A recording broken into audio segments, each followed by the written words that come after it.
আর এই দুজন সম্পূর্ণ অপরিচিত মানুষ এখানে 100 দিনের জন্য থাকতে চলেছে। চোখের কাপড় খুলে ফেলো। হিউগো, এ হলো রেইন, ফ্রেড, এ হলো হিউগো। এরা এই প্রথম একে অপরকে দেখছে। আর এটা হলো একটা নিউক্লিয়ার বাংকার যেটা এখন থেকে ওদের বাড়ি। তোমাদের 100 দিন সার্ভাইভ করার জন্য যা যা দরকার তা এই বাংকারের ভিতরে রয়েছে। তোমরা এখানে সবজি চাষও করতে পারবে। দারুণ। আর এদিক থেকে দেখতে পাবে তোমাদের বেডরুম। আর এই সব কিছু 40 ফুট মাটির নিচে। দাঁড়াও।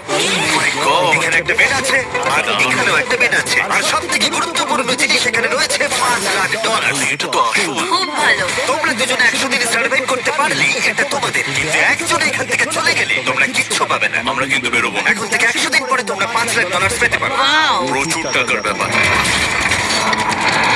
ঠিক আছে, দেখা যাক ওরা 100 দিন সার্ভাইভ করতে পারে কিনা। আমার বিশ্বাস হচ্ছে না আমরা এখানে আছি। একেবারে পাগলামি। এটা আমাদের নতুন বাড়ি। হ্যাঁ, জানি। তুমি এখন আমার রুমমেট। একবার ভাবো